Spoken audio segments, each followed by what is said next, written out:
자, 오늘 봉독한 말씀을 가지고 칭의의 복과 그리스도의 은혜라는 제목으로 함께 은혜를 나누겠습니다.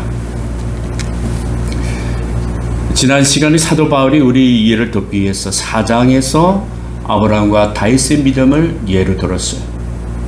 1절에서는 아브라함의 믿음을 의로 여겼다 이렇게 하셨고, 또 6절에서는 다윗은 시편 32편 1절을 들어서 일한 것이 없이 하나님께 의로 여기심을 받는 사람의 복에 대해서 말씀합니다.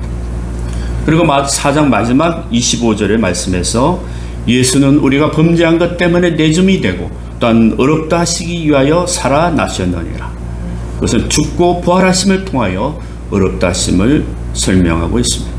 여기 의로 여기심을 받는 칭이란 내가 그리스도 안에서 어렵다는 것을 하나님께서 선포하시는 거예요. 내가 아니라 하나님이 하시고 그것을 통해서 아들 예수 그리스도를 보내주시고 아버지 사랑을 우리에게 보여주신 것입니다. 그리고 이 복음을 들은 우리가 이 사실을 믿음으로 믿음에 이르러서 내 것이 된 것입니다. 이것은 나에게 전가된 하나님의 의이고 내 구자에 넣어진 의라고 표현할 수 있습니다. 하나님께서 우리를 어렵다 하실 때는 아들 예수를 통하여 그 하나님의 온전하신 의가 전가되신 것이기 때문에 우리에게는 아무 공로도 없고 또 일도 자랑할 게 없습니다. 근데 사장이 이렇게 칭의를 얘기하면서 오늘 모든 요약하는 5장에 있어서 이제 이 칭의의 요약을 우리가 보게 될 것이고, 6장에서는 더욱더 한번 더 진일보한 성화의 얘기를 나눌 수 있을 겁니다. 먼저 5장 1절을 한번 보시기 바랍니다. 한번 읽겠습니다. 시작. 그러므로 우리가 믿음으로 어렵다 하심을 받았으니 우리 주 예수 그리스도로 말미암아 하나님과 화평을 누리자. 믿음으로 어렵다 하심을 받은 우리가 이제 그 주어진 축복이 있다는 거죠. 그것이 먼저 하나님과 화평하다. 하나님과 더불어 화평을 갖는다. 이 말은 하나님과 우리 사이의 적대적인 상태가 이제는 끝났다. 그전에는 하나님과 원수되었다는 뜻이에요. 이제는 그리스도의 피로 말미암아 이 죄의 문제가 해결된 것을 의미합니다. 하나님은 아버지시고 아들 예수의 제물로 인해서 우리의 죄를 간과하시다 없다고 여겨 주신 것이고, 그래서 아버지 하나님과의 관계에서 이 막힌 담이 허물어지고 이제 그 관계를 회복하게 된 것이라는 거예요. 또 두 번째는 은혜의 생활을 2절에 보니까 그로 말미암아 우리가 믿음으로 서 있는 이 은혜에 들어감을 얻었다는 것이고, 그때 하나님의 영광을 바라고 즐거워했다. 여기에 이제 은혜에 들어감을 얻었다는 것은 과거형이죠. 그리고 평화를 누리자는 것은 현재입니다. 믿음으로 얻게 되었던 그 평화는 지금 이 현재에 이렇게 오늘 주일 아침에 은혜의 자리에서 피어나는 아름다운 꽃과 같아요. 예수 믿어도 여전히 평화가 없다? 아니, 그러면 그 사람은 은혜에 들어가지 못한 것입니다. 예수 믿는다는 것은 율법적인 생활에서 은혜의 자리로 들어가는 것입니다. 이것은 어떤 안내자의 도움을 받아서 훌륭한 궁전으로 들어가는 것에 비유할 수 있습니다. 나 자신은 죽었다 깨어나도 도무지 그 자리에 갈 수 없는 사람인데 어떤 분이 그 자리에 나를 데리고 간 것이고, 그래서 우리는 주장할 것이 없고 자랑하지 않습니다. 예수 믿는다는 것은 그런 느낌이에요. 우리 죄를 지고 십자가에 죽으신 예수님, 생각할수록 황송하고 누릴수록 미안합니다. 가질수록 부끄럽습니다. 알량한 의인은 더 불쌍한 것이고 우리는 오직 자비만을 구할 뿐입니다. 그래서 은혜를 받으면 갑자기 자신이 가진 것이 너무나 커 보입니다. 나 혼자 감당할 수 없어서 이제는 나누어 주고 싶은 것이고, 또 은혜를 산다는 것이 기적과 같은 삶입니다. 이것이 은혜 받은 사람의 삶이고 생활입니다. 세 번째 축복은 하나님의 영광을 바라본다. 2절 후반절이죠. 하나님의 영광을 바라고 즐거워한다.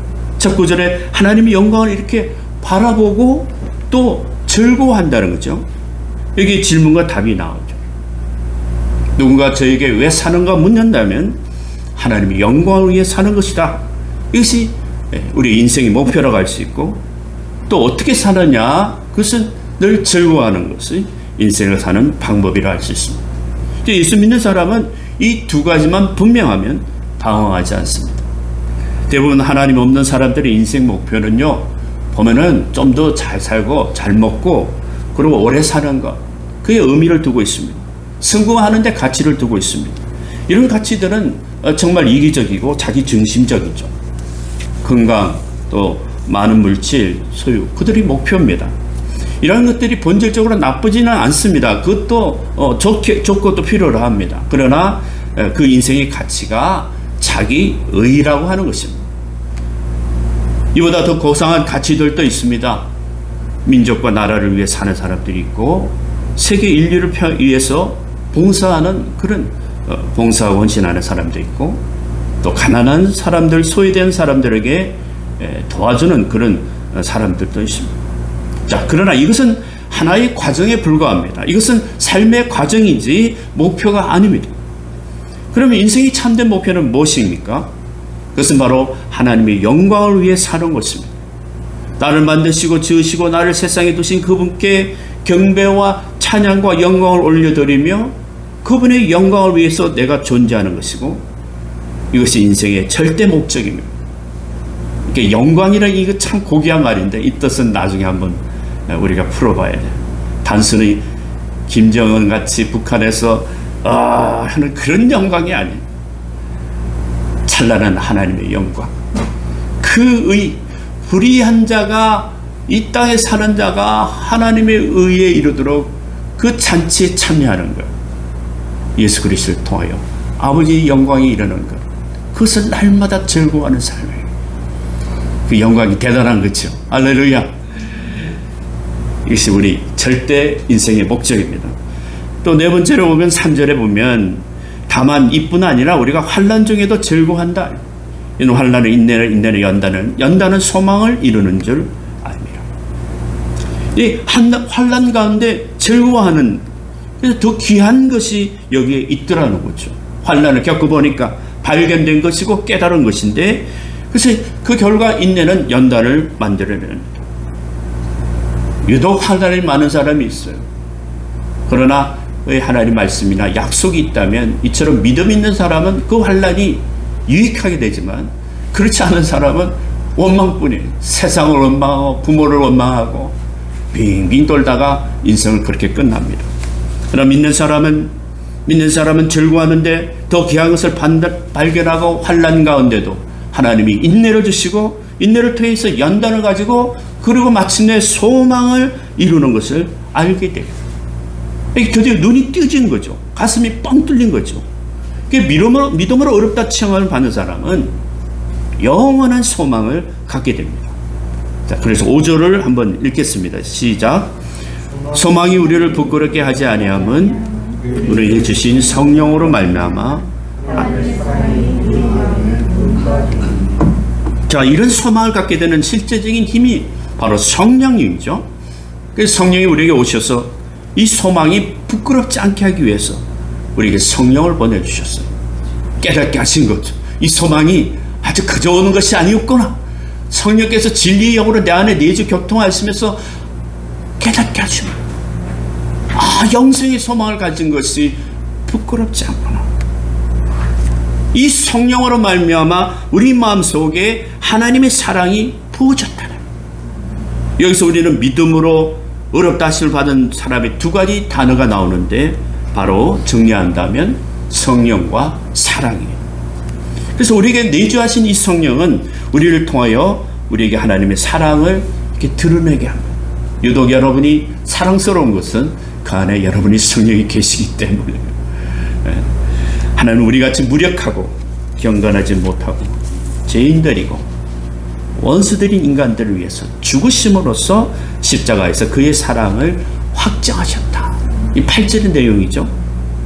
바울이 논정하게 말하는 점은, 만일 하나님께서 우리가 원수 되었을 때 이 모든 일을 행하셨고 그 사랑을 아들을 보내서 확정하셨다면은 이제 그 자녀된 경우에, 우리가 자녀된 우리를 위해서는 얼마나 더한 일을 할 것인가?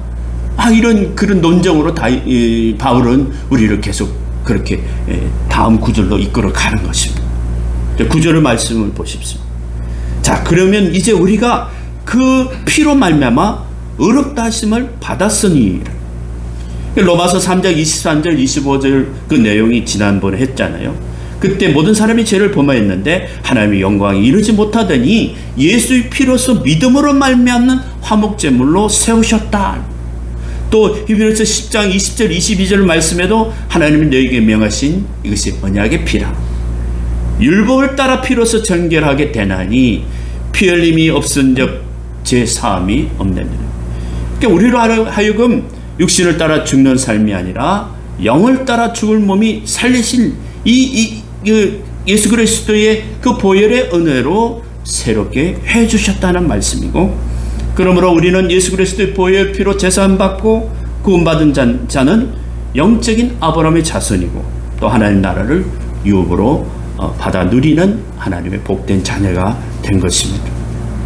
예수 그리스도의 보혈의 피, 이것이 복음의 핵심이죠. 가장 복된 인생은 예수 그리스도의 보혈의 피로 이렇게 회복된 인생입니다. 그 피로 제사함을 받고 그 피로 영생을 얻고 그 피로 하나님 나라를 유업으로 얻는 자가 가장 복된 것입니다. 복이라 할 때 여러분 단어를 찾아보니까 이 피에서 나왔더라고요. 영어 단어이 blessing인데 blessing, bliss 이 말이 사전에 보니까 blood, 피가 이 제단에 뿌려진 피 이렇게 해서 참 묘하죠. 단어 속에도 갈보리 십자가의 제단에 뿌려진 우리 진음의 피로 말미암아 blessing, 축복으로 이어진다. 오늘 시간도 은혜의 보혈의 피가 우리에게 흘러 넘치기를 바랍니다. 자, 그러면 12절로 이후로 이렇게 쭉 보겠어요. 오늘 보니까 이 칭의에 관한 내용이 더 자세히 나오는데 굉장히 복합적이고 여러 번 읽고 또 현대 번역본이나 쉬운 성경을 참조해서 읽어보면 뜻이 좀 더 분명해질 것이라고 생각합니다. 의롭다 칭함을 받는 이 칭의를 잘 이해하시기 바랍니다. 바울은 여기서 어떻게 모든 사람이 죄인이고 한 사람의 죽음으로 어떻게 거룩하지 못한 죄인이 하나님 앞에서 의로운 지위를 얻을 수 있는가를 설명하고 있습니다. 여기 한 사람이란 단어에 주목해서 여러분 따라오시길 바랍니다. 12절 봅시다. 한 사람이 죄가 어떻게 나의 죄가 되는가에 대한 해답을 주고 있는데, 그러므로 한 사람으로 말미암아 죄가 세상에 들어오고 죄로 말미암아 사망이 왔다. 이와 같이 모든 사람이 죄를 지었으므로 사망이 모든 사람에게 이르렀다. 그래서 성경은 한 사람 아담의 죄가 온 인류의 죄가 되었다고 말합니다. 근데 아담이 지은 죄가 얼마나 크기에 그 죄가 모든 사람의 죄가 되었을까요? 아담의 죄는 하나님 앞에서 결정적이고 치명적인 죄를 지었어요. 아담의 죄의 가장 중요한 점은요, 그가 최초로 죄를 세상에 들어오게 했다는 점에서 굉장히 주목해야 됩니다.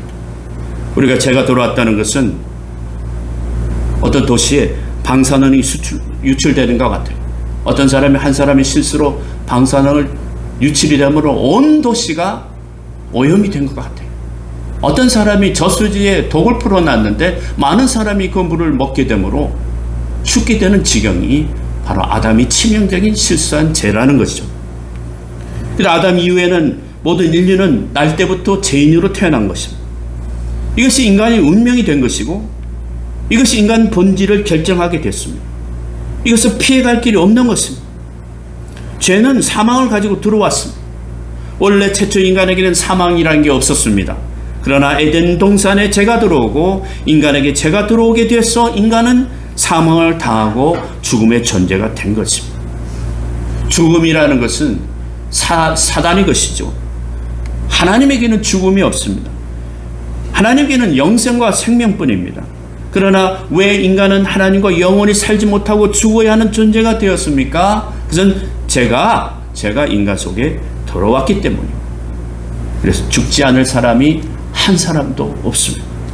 아담이 죄를 짓게 됐을 때 하나님은 에덴 동산을 아예 폐쇄시켜 버렸습니다. 더 이상 인간은 이제 에덴의 낙원을 경험하지 못합니다. 인간은 죽어야만 합니다.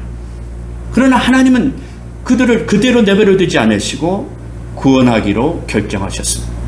하나님의 구원은 언제부터 시작됐는가? 그것은 인간이 에덴 동산에서 쫓겨난 그 순간부터 하나님은 인간의 구원에 대한 결정이 시작됐던 것입니다. 이것이 바로 인류의 구세주인 메시아에 대한 계획이 창세기 이후로 계속적으로 성경은 그것을 지향하고 있어요.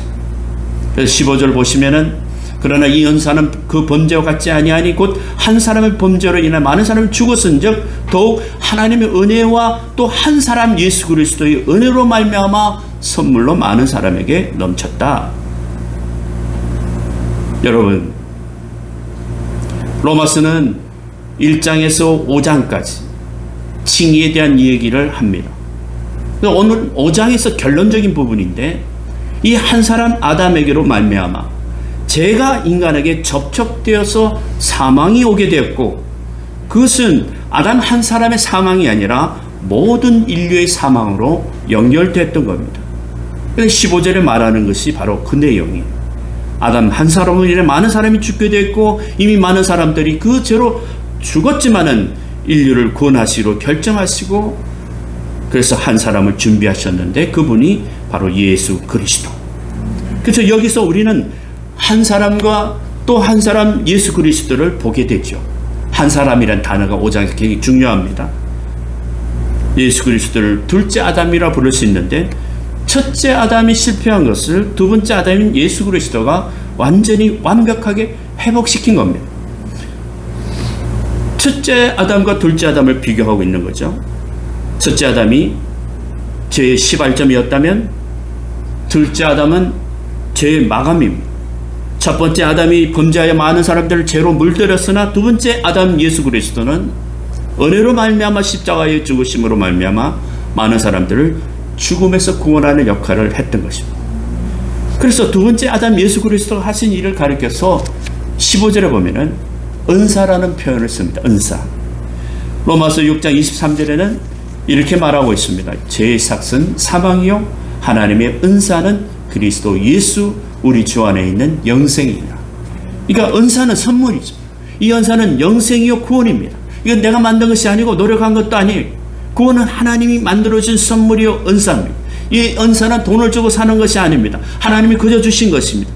이 진리를 여러분이 선포하면 그럼 믿음과 의심 사이에서 나의 구원을 불안케 만드는 나의 구원을 무능케 하는 이 사단의 모든 계계와 술수가 순식간에 차단이 됩니다. 그때 그 하나님의 구원은 이제 내게 들어와서 능력을 발휘하게 됩니다. 복음서에서도 다 그 예수님이 오신 내용이 그 내용이죠. 마태복음 19장에 보면은 부자 청년에 대한 비유가 있습니다. 또 그 부자가 구원을 받는 일은 낙타가 바늘구멍을 지나는 것보다 어렵다는 예수님 말씀이 나옵니다. 근데 제자들이 놀랬죠. 몹시 놀랬어요.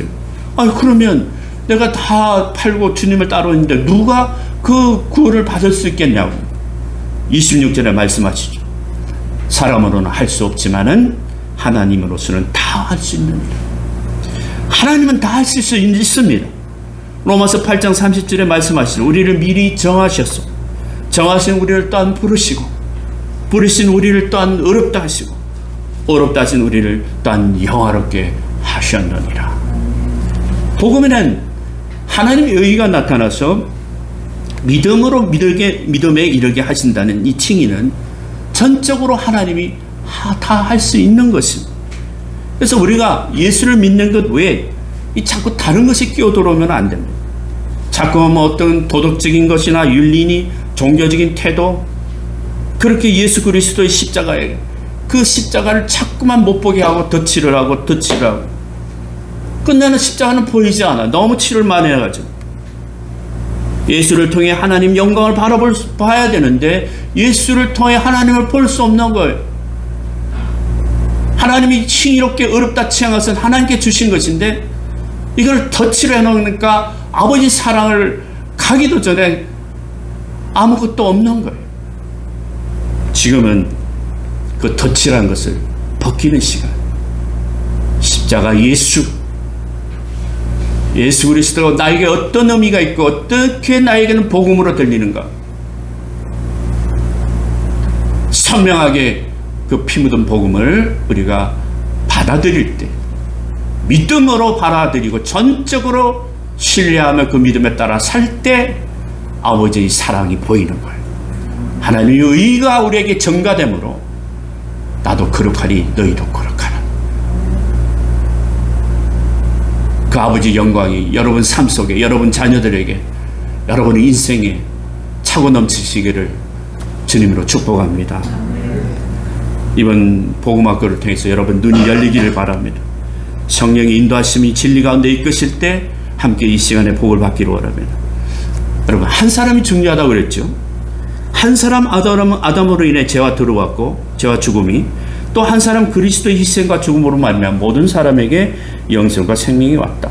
자, 이 본문이 아담과 그리스도의 비교에서 매우 중요한 점인데, 첫 번째 이 비교하는 이유에서 하나님은 우리를 어떻게 구원하시는가?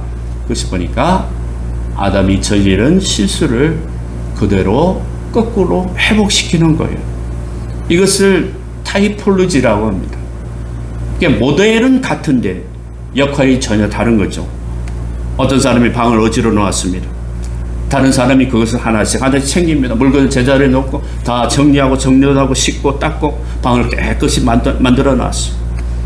근데 어떤 사람은 그가 가는 곳이면 쓰레기가 가득 찬 사람이 있습니다. 인생을 그렇게 사는 사람이 있습니다. 이 사람이 지나가면 쓰레기만 남는 사람이 있습니다. 첫 번째 아담은 이렇게 죄와 죽음의 쓰레기만 뿌려놨어요. 그러나 예수님은 그것을 하나씩 다 챙기고 정리해서 그것을 깨끗하게 만드신 것입니다. 우리가 성경에서 볼 수 있는 이 타이폴로지가 바로 영어로 그렇게 아담이 저지른 실수를 그대로 예수님께서 하나씩 완전히 회복시킨 것입니다. 두 번째 비교에서 볼 때 아담과 예수 그리스도의 대비는 죄인과 의인의 비교입니다. 16절 보십시오. 또 이 선물은 범죄한 사람으로 말미암은 것과 같지 아니한데 심판은 한 사람을 인해서 정죄에 이르렀고 은사, 이 선물은 많은 범죄로 인해 어렵다 하심에 이르러. 그 하나님의 선물은 죄인을 의인으로 바꾸는 선물입니다. 여러분, 인간은 죄인으로 도장이 딱 찍혔습니다. 정죄되었습니다. 근데 구원은 이런 의미에서 참 사람들이 받아들이기 어려워요. 왜 그러냐면 다른 사람이 지은 죄를 왜 내가 죄인이 되었는가? 이것 때문에. 아니, 저 사람이 잘못했는데 내가 죄인이다? 그럼 억울한 거예요. 전도를 해보면 당신은 죄인입니다 하면 헤이 목사 양반, 아담이 지은 죄가 왜 내 죄야? 그렇게 억울하게 하고 이해하기 어렵습니다. 당신이 죄인이라는. 또 반대로 내가 아무것도 한 것이 없는데 의인이라고 그래요. 저 사람이 잘했는데 내가 의인이라는 거예요. 어라, 이건 말장난한 것 같죠? 그래서 여러분, 실제로 구원이라는 이 개념은 우리의 상식이나 이성이나 경험과 맞지 않는 거예요. 진화론적인 사고방식에서는 이건 도저히 들어오지 않아요. 이것이 이성과 합리와 어떤 그 논리에 맞다면은 그것은 정말 믿기 쉬울지 모르겠어요. 그러나 그렇지 않습니다. 그래서 여러분이 예수 믿게 된 것이 기적이에요. 할렐루야. 기적이죠. 저는 믿습니다. 그래서 예수 믿는 것은요, 하나님의 선택이에요. 하나님의 선택이 없으면 여러분의 이성과 지성과 경험과 의지로는 그리스도를 영접할 수 없습니다. 세상적으로, 인간적으로 보면요, 말도 안 되는 논리가 어느 날 내 영혼에 비수같이 꽂힌 거예요. 미치도록 나를 진동하고 격동하는 시푸른 보혈의 피가 비수같이 꽂힌 거예요. 죄인이 아니라고 생각할 때 내가 죄인이라고 고백하기 시작합니다. 여러분 다들 경험이 있으시죠? 눈물 콧물 흘리면서 가슴 치면서 고백했지 않습니까? 그래서 마치 내가 아담이 된 것 같은 심정을 가지고 인간의 본성과 운명에 대한 통해가 있었어요. 통렬히 아프고 가슴 아파 뉘우치는 것이 있었다는 거예요. 따라서 이것은 성령이 아니고서는 예수 그리스도를 주라 신할 수 없다고 성경은 말하고 있습니다. 그래서 여러분, 저와 여러분이 예수를 믿게 된 것은 기적인 것입니다. 할렐루야. 세 번째로는 죄인이 의인이 됐다는 것은 본질적인 변화를 의미하는데, 이제 예수 믿는다는 것이 다 착하게 살고 선하게 사는 것이지, 이렇게 말하면 사람들 쉽게 이해할 거예요. 그러나 예수 믿는다는 것이 죄인이 변하여 의인이 되는 것이라고 말하면 어려워합니다. 또 예수 믿는 사람 중에 나보다 나쁜 사람 많은데 뭐 이렇게 얘기하는, 그 진화론적인 사고방식이죠. 예수 믿는 놈 중에도 나쁜 놈 많습니다. 예수 믿는 사람도 병들입니다.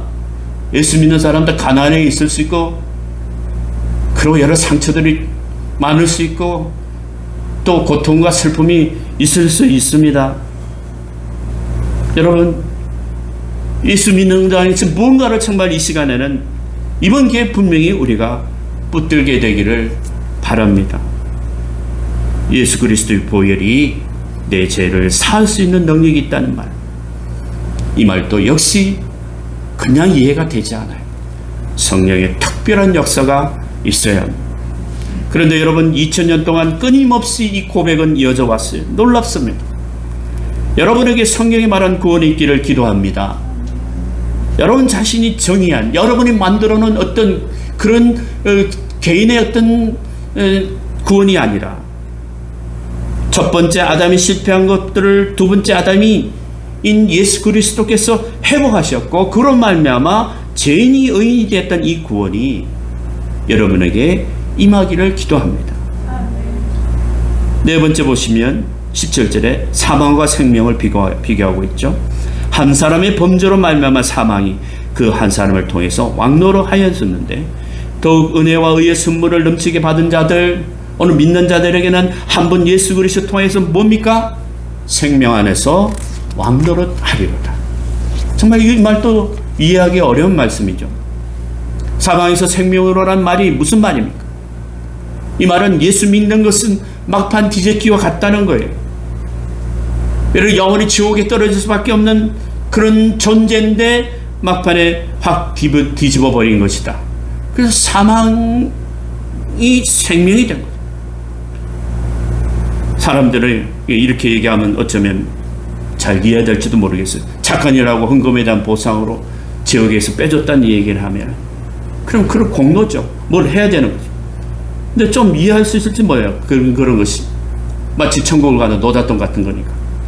근데 그 성경은 그렇게 얘기하지 않는다는 거예요. 죄인이 변하여 의인이 되고 사망이 변하여 생명이 되었다고 말합니다. 마치 물이 변하여 포도주가 된 것처럼 분명하게 예수님이 말씀하십니다. 여러분, 그것이 구원입니다. 그래서 사람들이 이 구원을 감당할 수가 없습니다. 생각할수록 깜짝 놀라는 거예요. 여러분이 생각 안 한다면 놀라지 않을 수도 있습니다. 그저 예수 믿고 천국 가니 감사합니다, 할렐루야 아멘 하고 살면 됩니다. 교회 다니고 그냥 신앙생활을 할 수도 있어요. 그러나 잠잠히 이 구원을 묵상하면 기적을 할 것만 같아요. 하나님이 인간이 되셨다는 말은 보통 사건이 아닌 것입니다. 하나님이 나를 위해 죽었다는 것은 보통 사건입니까? 웬만한 것은 다 이해할 수 있지만 이것은 기막힌 것이에요. 이것을 아는 것이 구원인 것입니다. 안다는 것이에요. 영생은 곧 유일하신 참 하나님과 그가 보내신 자 예수 그리스도를 아는 것이라 했습니다. 여러분, 참 하나님과 예수 그리스도를 알아야 구원받습니다. 안다는 것이 그 야다라고 그랬잖아요. 여러분 강조했죠. 어려운 것이 아닌 것입니다. 알려고 노력해야 합니다. 생각하는 힘을 갖고 하나님을 만나야 합니다. 어떤 단체에 가면은 구원받고 어떤 사람을 따라다니면 구원받는다고 하는 것은 구원이 아니지 않습니까? 성경적인 구원이라는 것은 아담의 죄를 예수께서 회복시켜 주셨다. 불의한 죄인인 내가 의인이 되었다. 사망에서 생명으로 옮겨졌다 하는 것입니다. 근데 사도 바울은 이 구원을 19절에서 한 문장으로 설명합니다. 한 사람이 순종하지 아니함으로 많은 사람이 죄인 된 것 같이 한 사람이 순종하심으로 많은 사람이 의인이 되리라. 깔끔하지 않습니까? 구원은 뭐냐면 이처럼 순종을 보는 것입니다. 믿음이란 단어를 가만 보면 충성과 같은 단어의 페이스와 페이스 뿌리라. 뿌리가 어근이 같더라고요.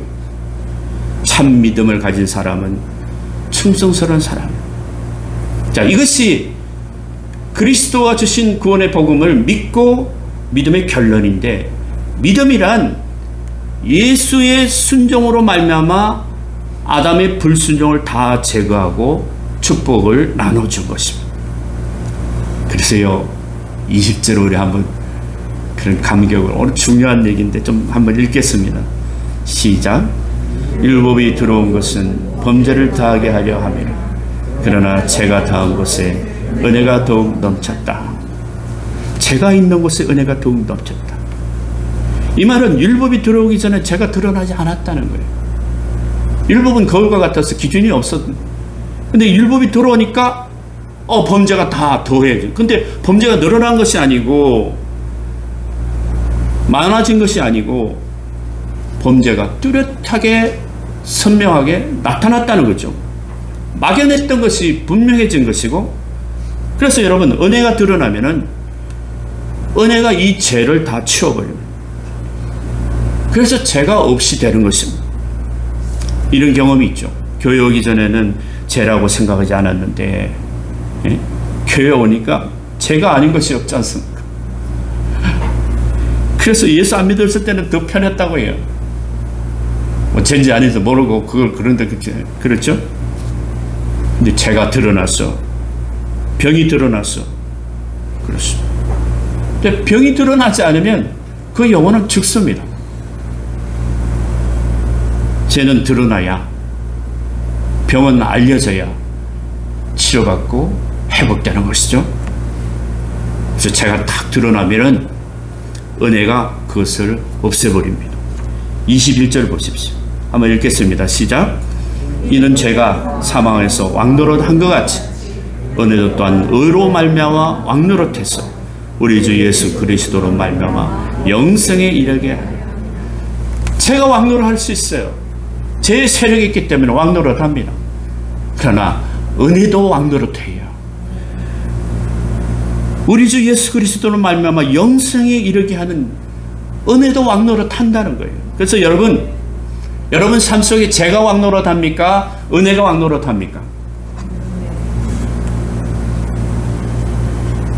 자, 이 질문을 가지고 이제 6장으로 넘어가는, 오늘 6장으로, 자, 내가 내 속에 죄가 왕노릇한 거, 은혜가 왕노릇. 다 같이 로마서 6장 1, 2절을 읽겠습니다. 시작. 그런즉 우리가 무슨 말을 하리요? 은혜를 다하려고 죄에 가하니 그럴 수 없느니라. 죄에 대하여 죽은 우리가 어찌 그 가운데 더 살리요? 여러분, 1절과 2절은 서로 질문과 대답을 주고 있는데, 은혜를 더하려고 죄에 가하겠느냐? 이 질문에 그럴 수 없다. 2절은 완벽한 대답을 주고 있죠. 아니, 죄에 죽은 우리가 어찌 그 죄 가운데 더 살겠느냐? 죄에 죽은 우리는 죄가 우리를 건들지 못해요. 죽어 있는데. 근데 우리가 어찌 다시 그 죄 가운데 살겠느냐? 굉장히 그럴 수 없다는 거죠. 그래서 2절은 기독교 교리 가운데 가장 중요한 진실 중에 하나입니다. 여러분이 이 구절의 의미를 이해하는 것이 사도 바울의 구원의 교리를 전체를 이해하는 열쇠가 됩니다. 자, 그래서 보세요. 여기서 우리라는 말이 있죠. 우리. 여기 앞에 우리라는 건 이게 신분상 우리인데, 그동안 1장에서 로마서 4장까지 논정한 그 칭의로 말미암아 어렵게 된 우리 신분을 알 때, 야다할 때, 그래서 은혜를 더하려고 죄에 계속 거한다는 것이 과연 있을 법하냐 이 말이에요. 상상조차 할 수 없다. 그럴 수 없다는 거예요. 믿음을 통한 은혜로 말미암아 이렇게 칭의의 교리를 이해하지 못하는 그리스도인이 가진 진정한 고민은 뭐냐면, 그 고민은 자기가 누구고 자기의 신분이 무엇인지를 깨닫지 못하는 데 있는 거예요. 자기가 어떤 존재인지, 어떤 신분에 위치해 있는지 모르는 그리스도인들이 이 우리라는 범위 안에서 이해를 못하는 거예요. 그래서 우리가 어떤 사람들인데 죄의 왕노릇하는 그런 사람들 같이 더 이상 죄에 거하겠느냐? 단어 2절에 그럴 수 없다. 죄에 대해 죽은 우리, 그렇죠? 여기서 죄에 대해서 죽었다는 것은 헬라 원어에 보면 부정 과거형 동사예요. 과거에 일어나서 다시는 변개할 수 없는 거예요. 그러니까 죄에 죽었다는 것은 예수님의 의로 말미암아 칭의로 하나님께서 의가 전가되므로 우리는 죄에 죽었다. 다시는 변개되지 않는다. 변개될 수 없다는 것이고, 그것은 신자로서 과거 어느 시점에서 우리가 그랬죠. 어느 시점에서 그것이 일어나고 변동될 수 없는 사실을 바라요. 그래서 여러분 6절, 7, 8, 10절, 11절에 이 동사가 같은 동사예요. 그러니까 죄에 대해서 죽은 우리가 어찌 그 가운데 더 살리요? 도무지 그럴 수 없다. 6장에 왔습니다. 바울은 말하기를 여기에 너희에게 영원하며 단번에 일어나는 일이 있다는 거죠. 단번에 일어나는. 그것은 우리가 아담 안에 있던 것을 중단하고 그리스도 안에 있기 시작할 때 일어난 일이다. 더 나아가서 이제 제 왕노릇하는 데에서 죽었다는 거예요. 제가 왕노릇하지만은 그러나 우리는 은혜의 왕노릇하기 때문에 제가 효력을 미치지 못하는 거예요. 사도 바울이 의미하는 것은 여기 칭의롭다함을 받는 순간, 그것을 믿음으로 고백하는 순간 거듭나는 순간이죠. 그것이 우리 실제 삶에서 체험된 경험들이에요. 그런 까닭에 우리가 그리스도인이 되는 순간 우리는 죄의 왕노릇에 대해서 완전히 죽었다는 것입니다. 죄에 대해 우리는 죄의 영토에서 완전히 벗어났다는 거예요. 그것이 로마서 5장 21절의 내용입니다. 자, 그럼 5장 21절에서 사도 바울은 이 죄의 왕노릇과 은혜의 왕노릇을 서로 대조하고 있죠.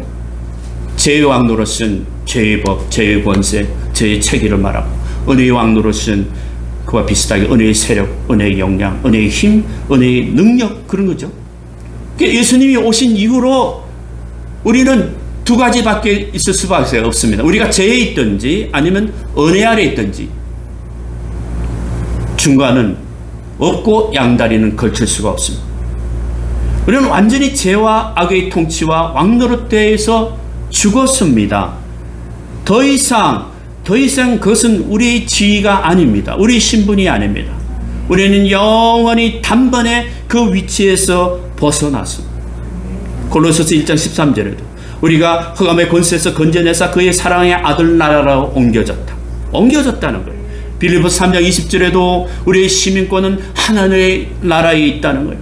앞으로도 아니고 지금 하늘나라에 있다는 거예요. 시민권의 변동이 일어난 것이고, 에베소 2장 19절에도 그러므로 이제부터 너희가 외인도 아니요 나그네도 아니요 오직 성도들과 동일한 시민이요 하나님의 권석이라, 하나님의 자녀요 가족이라는 변동이 있었습니다.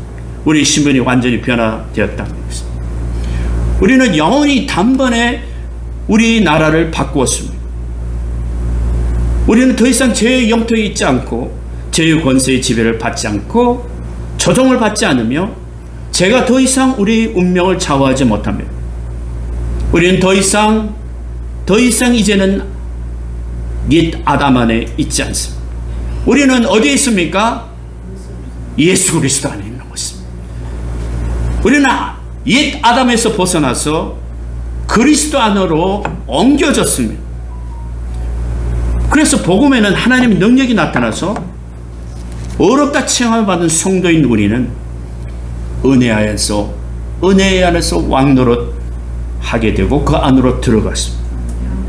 그래서 믿음이 강력하게 증거합니다. 우리가 그렇게 변화되고 왔다는 거예요. 나의 믿음이 지금 살아온 이전의 나와 지금의 나는 엄청난 삶의 변화를 겪고 있고, 예수 믿기 전에 정말 저를 기억하시면 아마 기가 막힐 거예요.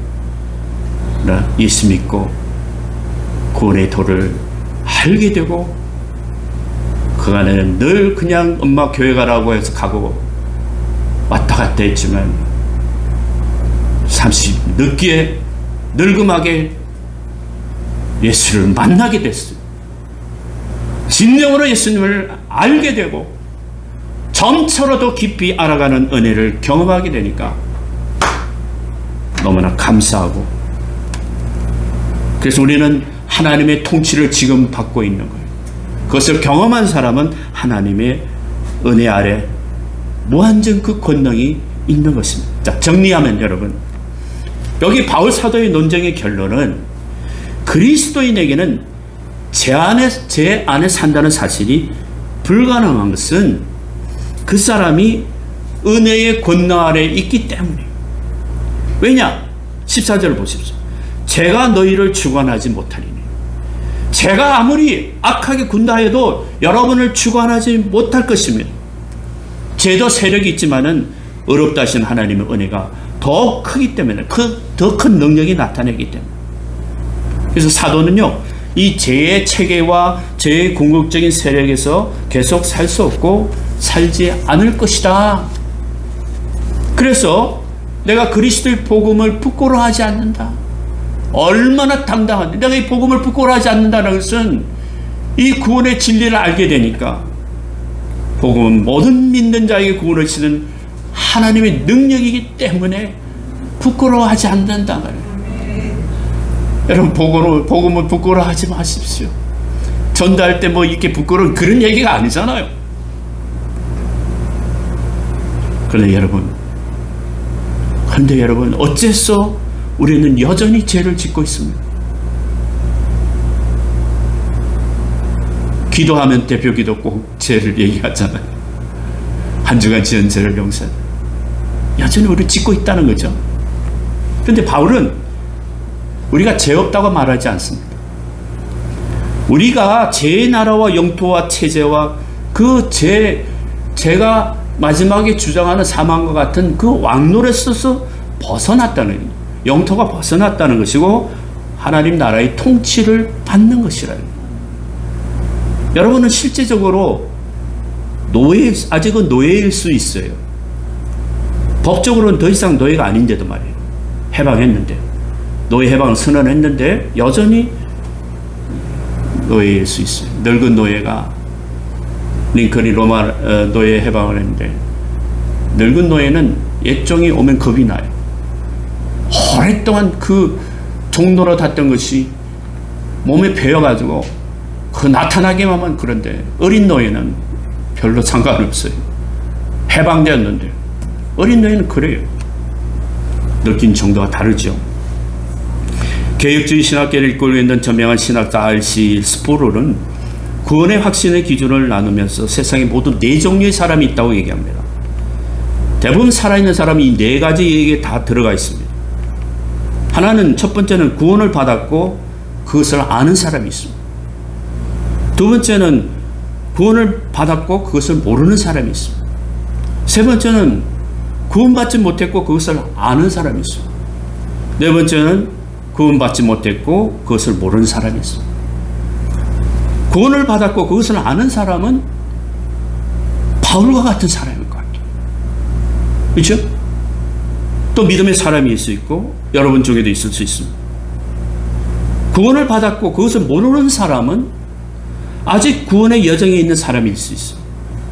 여전히 그 구원 속에 진행이 있을 수 있습니다. 노예가 해방됐는데 아까처럼 늙은 노예와 어린 노예의 인식 차이일 수도 있고, 세 번째와 네 번째는 우리 관심이 아니니까 제어놓고. 자, 그러면 우리가 믿음으로 어렵다 체험을 받았지만은 옛 습관과 옛 영향으로 인해서 마치 해방된 노예들이 빠졌던 것처럼 우리도 그것을 잊어버리는 경향이 있는 것입니다. 그래서 마귀가 우리에게 말할 때 그의 말을 듣고 우리가 주목하지 않아야 됩니다. 마귀가 주문을 걸 때 우리는 저항해야 합니다. 마귀를 대적하라, 그리하면 피하리라 하지 않았습니까? 아브라함과 사라는 자연적으로는 도저히 믿을 수 없는 것을 하나님이 말씀하셨기 때문에 믿었습니다. 의심하지 않고 오히려 믿음이 더 강해졌습니다. 저와 여러분도 이와 같이 믿음이 더 강해져야 합니다. 우리가 어떻게 느끼든 간에, 우리의 체험이 어떻든 간에 하나님은 여기서 우리에게 그의 믿음을 통해서 말씀하십니다. 우리가 그리스도인일진데, 기름 부어 받은 우리 그리스도인일진데 우리는 더 이상 옛 아담 안에 있지 않습니다. 우리는 더 이상 죄의 왕노릇과 통치 아래 있지 않습니다. 우리는 그리스도 안에 있습니다. 우리는 은혜의 왕노릇하고 그 은혜 속에서 통치를 받습니다. 그런데 내가 행한 대로 그렇게 죄에 빠졌다면 그것은 단순히 내가 누구라는 것을 깨닫지 못한 거죠. 우리가 어떤 존재가 되었는가, 그것을 깨닫고 그리스도 안에서 살아있는 자로 여기시기를 주님을 축복합니다. 여러분은 은혜의 통치와 왕노릇 아래에 있습니다. 그러므로 여러분은 죄에 더 이상 계속 살 수 없고 그렇게 살지도 않을 것입니다. 그래서 사도 바울은 아주 중요한 당부를 하는데 12절부터요. 12절에 한번 읽겠습니다. 중요하니까 시작. 다시 12절 시작.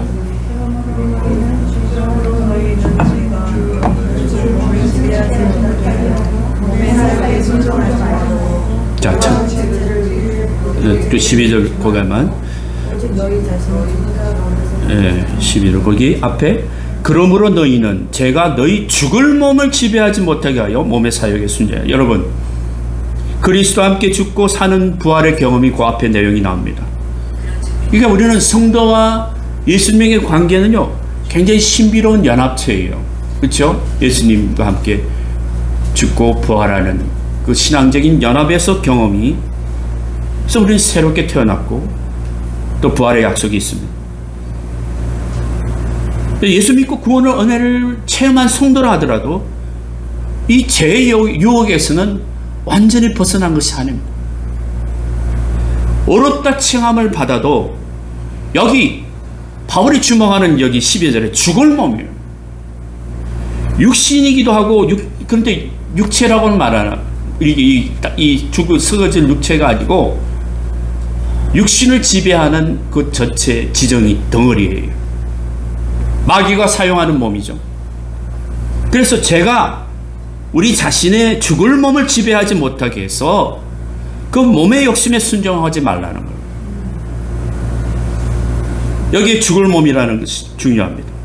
너희는 죄로 너희 죽을 몸에 왕노릇하지 못하게 해서, 이 말은 이 왕노릇한다는 게 어떤 지배하는 거잖아요.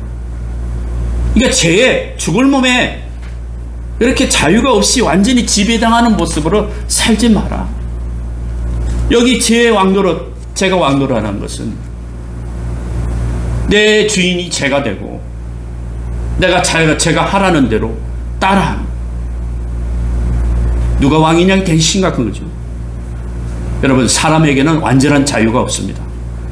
하나님이 종이든지 사단이 종이든지 그 중에 하나예요. 하나님을 왕으로 섬기든지 사단을 왕으로 섬기든지, 죄의 지배 아래 있든지 죄의 백성으로 살든지 아니면 의의 지배하에 살든지 두 가지입니다. 그래서 사람들은 그 자신을 조종하는 어떤 세력에 의해서 살게 돼요. 신앙이 없는 사람들조차도 하나님이 없는, 결국 자신의 이성과 생각을 따라 삶으로써 결국 죄의 지배 아래 살게 돼요. 그래서요 12절이 굉장히 중요합니다. 몸의 사욕에 순종하지 마라. 몸은 그 탐심과 사욕의 원천이 되니까 죄는 우리 몸을 통해서 역사하잖아요. 몸에서 죄를 짓게 된 욕구가 생깁니다. 그래서 육신의 장막을 입는 동안은요 이 죄는 끊임없이 접근할 우려가 있습니다. 사도 바울조차 어떻게 그래요? 사도 바울 삼척천에 올라왔던 그런 영성의 깊은 사도 바울조차도 그는 날마다 중멸하고 했어요. 그 죽을 몸을 다스리는 거예요. 바울은 성령에 따라 행하라 했습니다. 모든 서신서에 따라 행하라, 믿음으로 행하라, 여기에 행함이라는 것은 어렵다 칭함을 받은 사람은, 구원의 약속을 받은 사람은 죽을 몸에 종노릇하지 말고 은혜 아래서 종노릇하라. 예수 그리스도 안에서 종노릇하라. 그분이 날마다 나를 붙들고 내가 이 죽을 몸에는 죽고 넘어지고 자빠지고 때로는 그럴 수 있어요. 실수할 수도 있고 실패할 수도 있어요. 그런 사람들 다 정죄해버리면 큰 복음이 아니죠. 믿기로 작정하고 어렵다 하시고 영어롭게 하신 하나님의 선택은 변함이 없고 실수가 없어요. 여러분은 그저 온 것 같지만 아니에요. 주님이 부르셨어요. 부르시지 않는 자는 절대 올 수가 없습니다. 그러면 우리는 그 각도에서 머리가 있다면 생각해 볼 수 있죠. 어렵다 칭함 받은 사람은 죽을 몸에 종노릇하지 마라. 은혜가 왕노릇하고 예수 그리스도에서 왕노릇해서 하나님 나라를 누리라는 거예요. 아버지 사랑이 거기에 있다는 것이고 하나님 나라는 그 아버지가 통치하는 나라예요. 우리는 죄의 법 아래 있던 것이 이제는 벗어버리고 떠났다는 것이고 믿는다는 책의 구원의 복음의 진리는 바로 여기에 있습니다. 그 하나님 나라를 누리게 되기를 바랍니다. 그래서 13절 보십시오. 보니까 너희 지체를 의의 무기로 드리라고 했죠. 하나님께 드리라. 군사적인 용어죠. 명령이죠. 순종. 그게 군의 명령에는 외라는 게 없죠. 오직 그냥 거기는 순종만 있을 수밖에 없습니다. 그래서 의의 병기는 오직 하나님의 영광을 위해 절대 순종하며 따라가는 생활이에요. 절대 순종이죠. 그리고 여기 하나님께 드리라는 것은 헬라 원문에 보면은 계속적으로 하나님께 드리라는 거예요. 의의 병기로 계속적으로 드리라는 것은 약속된 자가 반드시 해야 될 일이에요. 하다 마는 것이 아니고 끝까지 잘하는 거예요. 그래서 좀 길어졌습니다만 말씀을 정리하면 율법의 완성으로 이 은혜는 우리가 갈망하는 복음입니다. 성도는 매일매일 하나님의 은혜와 그 자비하심으로 살아야 합니다. 이 카리스 은혜라는 것은 하나님께서 성도들에게 그냥 베풀어 주시는 호의로운 선물이라. 은혜가 있습니까? 할렐루야. 14절을 한번 다 같이 읽겠습니다. 시작. 제가 너희를 주장하지 못하리니 이는 너희가 법 아래 있지 아니하고 은혜 아래 있습니다. 여기 제가 우리를 주장하지 못합니다. 실패해도 괜찮습니다. 몸이 좀 아파도 괜찮습니다. 사업에 실패하고 가난해도 괜찮아요. 좀 불편할 뿐이죠. 실수도 있고 부족해도 다 하나님이 크시고 허물이 많아도 하나님의 소유된 백성이에요. 은혜가 왕노릇하기 때문에. 그런데 찌개가 보글보글 막 끓을 때는 맛도 나고 먹을 만한데 찌개가 식으면 어떻게 돼요? 은혜가 식으면 어떻게 됩니까? 똥파리들이 달라들지 않습니까? 바알세불이. 은혜가 식으면은 제가 주위에서 늘 유혹한 위험에 처하게 됩니다. 그래서 믿음으로 어렵다 칭함을 받는 성도는 예수 그리스도 안에서 은혜가 왕노릇 합니다. 바울이 얘기하잖아요. 나의 나된 것은 하나님의 은혜로다. 그래서 그 칭의와 성화를 바울이 바보가 아니잖아요. 자가당착적인 말을 하지 않습니다. 복음의 원리를 너무나 선명하게 드러내는 바울을 오늘 로마서를 통해서 칭의와 성화를 우리가 복음의 원리를 배우게 되는 이 시간이 참 귀한 시간이라 믿습니다. 6장 23절 말씀 마지막 읽고 마치겠습니다. 죄의 삭은 사망이요 하나님의 은사는 그리스도 예수 우리 주 안에 있는 영생이라.